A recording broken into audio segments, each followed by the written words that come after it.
terus mengingatkan kami supaya kami boleh hidup di dalam kebenaran, menguluskan hati kami, pikiran kami, sehingga tubuh, jiwa, roh kami senantiasa melakukan apa yang berkenan di hadapan Tuhan.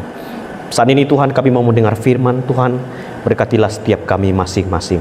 Demi nama Tuhan Yesus, Tuhan dan Juru Selamat kami berdoa. Amin. Shalom Bapak Ibu yang dikasih Tuhan. Sekali lagi shalom.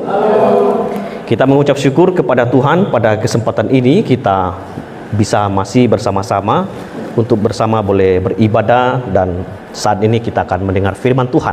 Tema kita hari ini adalah persembahan yang terbaik kepada Tuhan. Mari kita buka Alkitab di dalam Roma pasal 12 ayat yang ke-1. Karena itu, saudara-saudara, demi kemurahan Allah, aku menasihatkan kamu supaya kamu mempersembahkan tubuhmu sebagai persembahan yang hidup, yang kudus, dan yang berkenan kepada Allah. Itu adalah ibadah yang sejati. Amin. Berbahagialah kita yang membaca firman Tuhan, merenungkan firman Tuhan itu senantiasa, dan menjadi pelaku yang setia. Saya sangat jarang khotbah dengan tema persembahan. Nah, dalam kesempatan ini Bapak Ibu, saya akan mengajak kita supaya kita memperhatikan hal-hal yang sangat penting kalau kita bicara tentang persembahan. Mungkin di antara kita kalau bicara soal persembahan, kita tidak asing lagi karena kita sudah melakukannya, dan itulah sebabnya kita tidak asing kalau bicara soal persembahan. Khotbah hari ini adalah khotbah topikal. Itu berarti saya akan mengutip beberapa ayat Alkitab untuk membantu kita supaya kita boleh memahami arti atau maksud dari tema kita. Yang pertama Bapak Ibu, hal-hal yang penting yang perlu kita ketahui tentang persembahan yang terbaik. Ada beberapa hal yang perlu kita ketahui tentang persembahan yang terbaik. Ya. Yang pertama, persembahan apapun tidak akan diterima oleh Tuhan jika yang memberi itu tidak percaya kepada Tuhan. Perhatikan baik-baik. Ini adalah satu hal yang penting. Persembahan apapun yang kita berikan kepada Tuhan, jika kita yang memberi itu tidak percaya kepada Tuhan, maka persembahan itu tidak akan diterima oleh Tuhan. Bapak Ibu mungkin agak terkaget dengan mendengar ini. Apa dasar Alkitabnya? Amsal 15 ayat 8. Korban orang fasik adalah kekejian bagi Tuhan. Orang fasik di sini adalah orang yang tidak percaya kepada Tuhan, tidak mengenal Tuhan, tidak hidup dalam kebenaran, tapi mau memberi persembahan. Orang fasik di sini katakan kalau memberi korban orang fasik itu merupakan kekejian bagi Tuhan. Jadi itu tidak akan diterima oleh Tuhan. Yang kedua, Matius pasal 5 ayat 23 sampai 24. Kita pasti sudah tidak asing lagi. Sebab itu jika engkau mempersembahkan persembahan di atas mezbah dan engkau teringat akan sesuatu ini apa? Nanti kita lihat. Yang ada dalam hatimu, saudaramu terhadap engkau, tinggalkan persembahanmu di depan mezbah itu dan pergilah berdamai. Berarti ada masalah dengan relasi. Pergi dahulu berdamai dengan saudaramu, lalu kembali untuk memberikan persembahan itu. Kalau engkau teringat akan saudaramu dan engkau punya masalah dengan dia, pergi dahulu berdamai dengan orang itu. Kalau tidak, persembahan yang kita berikan apapun bentuknya tidak akan diterima oleh Tuhan. Kita akan kaget ya. Jangan-jangan persembahan yang kita berikan selama ini tidak berbau harum di hadapan Tuhan. Tapi saya percaya tidak ya. Lalu ayat yang selanjutnya dalam Yesaya pasal 1 ayat 13. Jangan lagi membawa persembahan yang tidak sungguh, sebab baunya adalah kekejian bagiku. Kalau kamu merayakan bulan baru dan Sabat dan mengadakan pertemuan-pertemuan, aku tidak tahan melihatnya, karena perayaanmu itu penuh dengan kejahatan. Bapak Ibu, kalau Bapak Ibu baca kitab Amos, baca kitab nabi-nabi kecil ya, orang Israel itu seringkali memberikan korban, sajian, persembahan kepada Tuhan. Tapi Tuhan seringkali mengatakan, aku tidak mau menerima persembahanmu, karena persembahan yang mereka berikan itu lahir dari kejahatan. Itulah sebabnya persembahan itu diberikan tidak sungguh-sungguh, tidak dengan benar, tidak dengan dihasilkan dari kebenaran. Maka persembahan apapun yang kita berikan tidak akan diterima oleh Tuhan jika yang memberi itu sungguh-sungguh tidak percaya kepada Tuhan. Itu yang pertama. Yang kedua, persembahan Bapak Ibu itu tidak selalu dalam bentuk uang. Dalam pembacaan kita tadi, persembahan itu adalah mempersembahkan tubuh. Persembahan yang tubuh itu sebagai persembahan yang hidup, yang kudus, dan yang berkenan kepada Allah. Itu adalah ibadah yang sejati. Jadi persembahan yang hidup, yang harum, yang berkenan kepada Tuhan adalah memberikan tubuh kita kepada Tuhan, membawa tubuh ini yang hidup. Kalau kita sudah mati, kita nggak bisa memberikan persembahan tubuh kita ini kepada Tuhan, sudah terlambat. Karena itu, selama tubuh ini masih hidup, mari kita mempersembahkan tubuh kita. Karena tubuh kita ini adalah persembahan yang hidup, yang kudus, dan yang berkenan kepada Tuhan. Jadi tidak selalu bicara soal uang. Memang terlalu banyak di gereja kalau persembahan selalu identik dengan uang. Tapi kita ingat hal penting yang kita ketahui dalam memberi persembahan. Kita ingat bahwa persembahan itu tidak selalu bicara soal uang. Tubuh kita ini. Karena itu Bapak Ibu, gereja selalu diingatkan supaya tubuh yang masih hidup ini, yang masih diberikan nafas oleh Tuhan, harus dipersembahkan kepada Tuhan. Harus beribadah, harus bersekutu kepada Tuhan, harus berdoa kepada Tuhan. Itu adalah persembahan. Yang ketiga, firman Tuhan juga melarang kita untuk memberikan persembahan yang jelek. Ulangan 17 ayat 1. Janganlah engkau mempersembahkan bagi Tuhan Allahmu lembu atau domba yang ada cacatnya, atau sesuatu yang buruk, sebab yang demikian adalah kekejian bagi Tuhan. Orang Israel sudah terbiasa memberikan korban domba atau lembu kepada Tuhan. Tapi seringkali Tuhan menemukan persembahan yang diberikan oleh orang Israel itu cacat, buruk. Di gereja ini tidak ada lagi ya persembahan yang koyak-koyak, Bu ya. Tidak ada lagi ya, puji Tuhan ya. Saya ingat dulu ke tempat ini, saya masih melihat ya, walaupun saya tidak berani menghitung uang persembahan, karena saya menjaga diri, saya tidak mau menyentuh itu. Saya percayakan kepada pengurus gereja. Saya bersyukur jemaat di tempat ini sudah memperhatikan hal ini, tidak memberikan persembahan. Saya selalu diingatkan oleh istri saya, pergi ke bank, tukar uang 20.000 dalam 1 juta itu ya, supaya persembahan kita beri persembahan yang bagus, yang harum, jangan yang cacat. Betul juga ya. Maka Bapak Ibu, mari kita belajar ya, memberi persembahan pada Tuhan. Jangan pulang ke kita dari pasar, uang yang sangat sobek, yang sangat layu, sangat kusut, lalu kita kasih sama Tuhan ya. Lalu kita bilang ini persembahan yang terbaik. Aneh ya. Bapak Ibu, Tuhan itu sangat merindukan anak-anaknya itu kalau memberi harus yang terbaik. Lalu selanjutnya, hal penting yang lain, yang terakhir, yang perlu kita ketahui dalam memberi. Persembahan yang besar juga belum tentu baik. Persembahan yang kecil belum tentu jelek. Jadi Bapak Ibu, kalau Bapak Ibu memberi banyak, belum tentu baik. Karena perhatikan ya, ada yang memberi banyak, tapi itu tidak tulus, itu dihasilkan dari yang tidak benar. Tapi ada juga yang memberi sedikit, juga jangan pikir ini jelek ya, karena jumlahnya sedikit jadi jelek ya.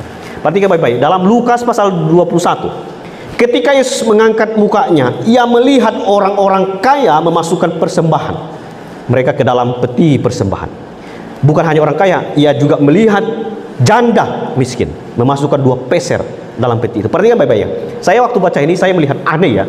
Kelihatan kok Yesus memperhatikannya persembahan yang diberikan orang kaya dan juga janda miskin. Tuhan itu tidak hanya melihat bagaimana mereka mau memberi, tapi Tuhan melihat persembahan mereka.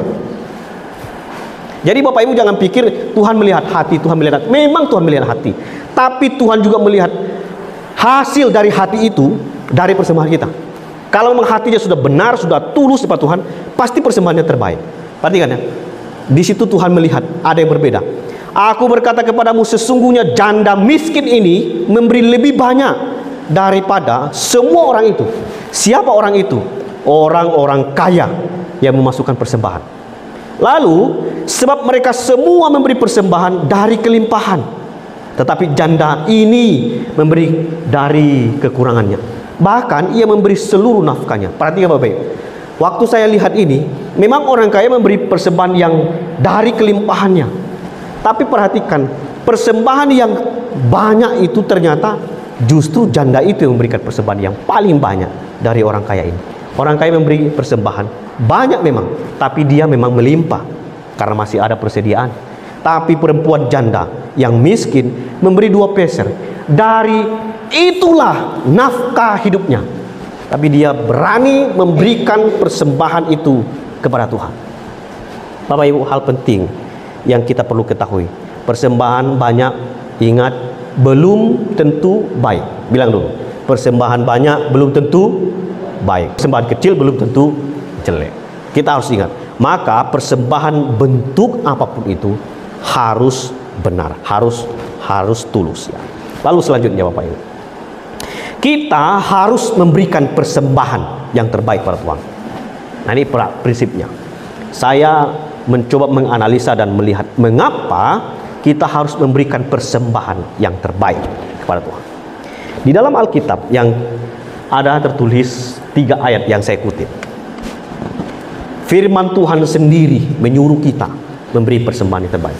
Bapak Ibu ingat ya, kalau kita memberi persembahan yang terbaik, bukan karena lagu, beri yang terbaik, beri yang terbaik. Tuhan sudah memberi yang terbaik. Bukan hanya kita diingatkan dari lagu, tapi firman Tuhan sendiri menyuruh kita supaya memberi persembahan yang terbaik. Yeskiel 44 ayat 30. Dan yang terbaik dari buah sulung apapun, dan segala persembahan khusus dari apapun, dari segala persembahan khususmu adalah bagian imam-imam. Juga yang terbaik dari tepung jelaimu harus kamu berikan kepada imam, supaya rumah-rumahmu mendapat berkat. Jadi persembahan yang terbaik yang kita hasilkan, apapun yang kita usahakan, kita harus berikan persembahan yang terbaik. Di dalam Alkitab memang diberikan pada imam, tapi kepada Tuhan, supaya orang yang memberi ini berkatnya melimpah, mereka mendapat berkat dari Tuhan. Amsal 3 ayat 9-10 ini disukai sekali oleh banyak orang Kristen. Muliakanlah Tuhan dengan hartamu dan dengan hasil pertama dari segala penghasilanmu, maka lumbung-lumbungmu akan diisi penuh sampai melimpah-limpah, dan bejana pemerahanmu akan meluap dengan air buah anggurmu. Bapak Ibu perhatikan ya, Tuhan menyuruh kita supaya kita memuliakan Tuhan dengan harta kita. Tuhan menyuruh kita memberi persembahan yang terbaik. Lalu Keluaran 23 ayat 19a, yang terbaik dari buah bugaran hasil tanahmu haruslah kau bawa ke dalam rumah Tuhan Allahmu. Nah, ini adalah satu perintah supaya orang percaya memberi persembahan. Tuhan menyuruh kita memberi persembahan yang terbaik pada Tuhan. Selanjutnya, tidak hanya itu Bapak Ibu, dalam memberi persembahan yang terbaik, seperti di awal saya sudah memberikan satu clue kepada kita, ada hal-hal penting yang perlu kita ketahui, karena Tuhan tidak sembarangan menerima persembahan.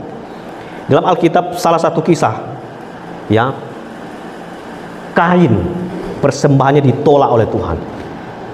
Tuhan menolak persembahan yang asal-asalan, yang sembarangan, yang tidak benar. Setelah beberapa waktu lamanya, maka Kain mempersembahkan sebagian dari hasil tanah itu kepada Tuhan sebagai korban persembahan. Tetapi Kain dan korban persembahannya tidak diindahkan Tuhan, diindahkannya. Lalu hati Kain menjadi sangat panas dan mukanya muram.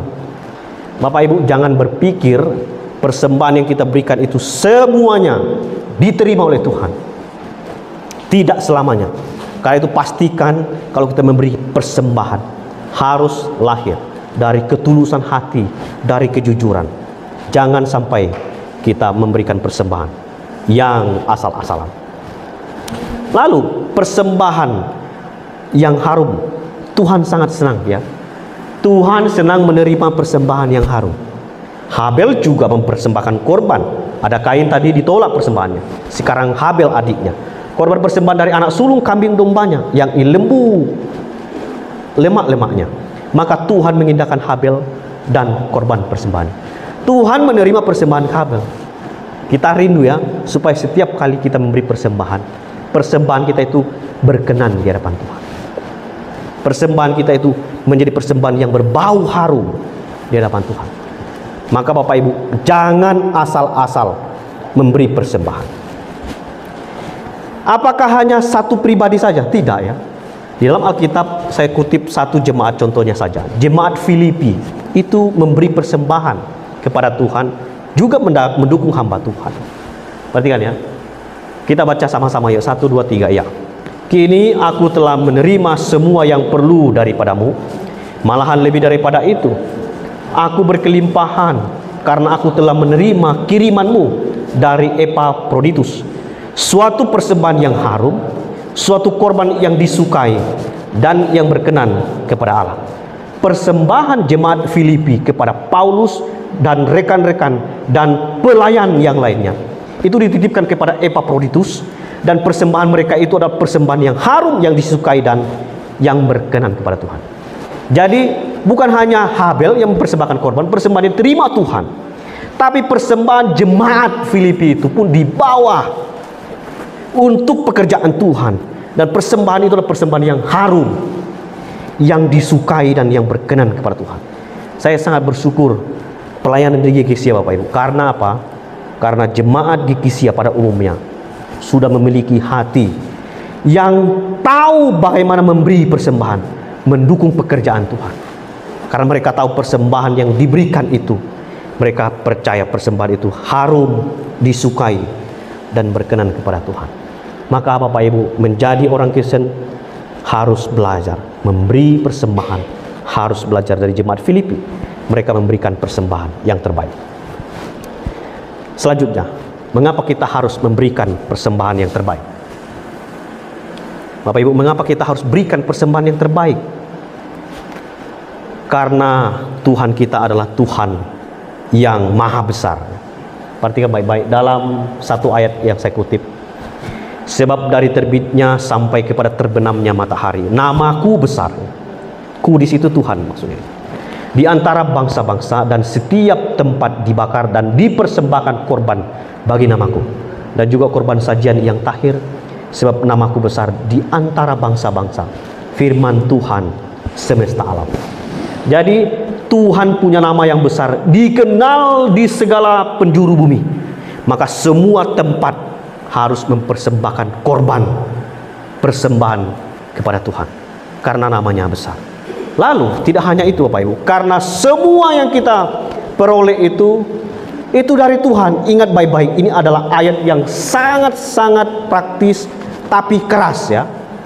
Bapak Ibu yang kaya, yang setengah kaya, yang sedang-sedang, bahkan yang hidupnya cukup, ingat baik-baik, segala sesuatu yang engkau berikan kepadaku akan selalu ku persembahkan 1/10 kepadamu. Bersyukur di sini ada jemaat yang setia kepada Tuhan, memberikan perpuluhan kepada Tuhan. Saya tantang kepada kita Bapak Ibu yang belum. Bapak Ibu ingat Kejadian 28 ayat 22. Segala sesuatu yang engkau berikan, ini Tuhan beri berkat kepada kita. Semua itu akan selalu ku persembahkan 1/10 kepadamu. Ini prinsip orang Kristen yang benar. Orang Kristen harus punya prinsip ini. Lalu dalam Ulangan 18, 17-19. Maka janganlah kau katakan dalam hatimu, kekuasaan, kekuatan, tangankulah yang membuat aku memperoleh kekayaan ini. Tetapi haruslah engkau ingat kepada Tuhan Allahmu. Dialah yang memberi kepadamu kekuatan untuk memperoleh kekayaan.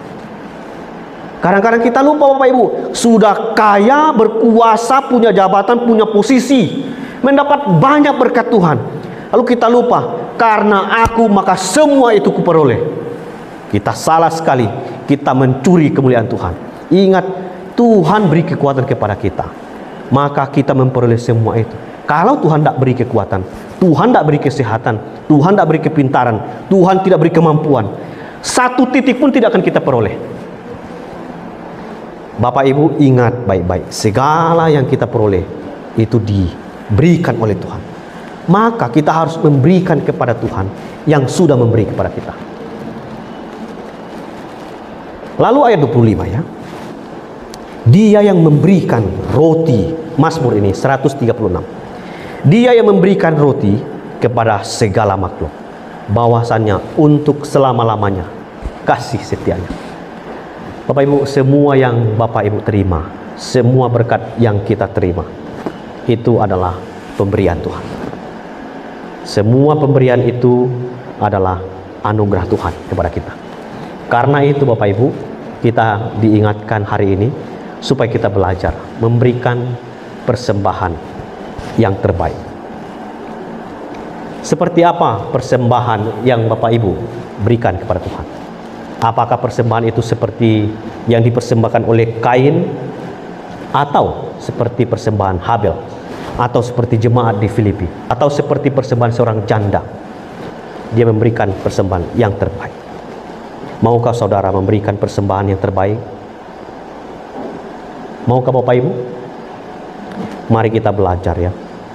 Kalau ingin hidupmu betul-betul diberkati Tuhan, mari dengan jujur, dengan tulus belajar memberikan persembahan yang terbaik. Kalau selama ini Bapak Ibu sudah memberikan persembahan yang terbaik, tetap pertahankan, terus setia memberi persembahan. Jika belum, masih tidak sungguh-sungguh, masih hitung-hitungan kepada Tuhan, masih takut kalau kekurangan nanti kita tidak cukup, belajarlah beri persembahan. Saya sangat percaya orang yang takut akan Tuhan memberi persembahan tidak pernah ditinggal oleh Tuhan. Mari kita berdoa.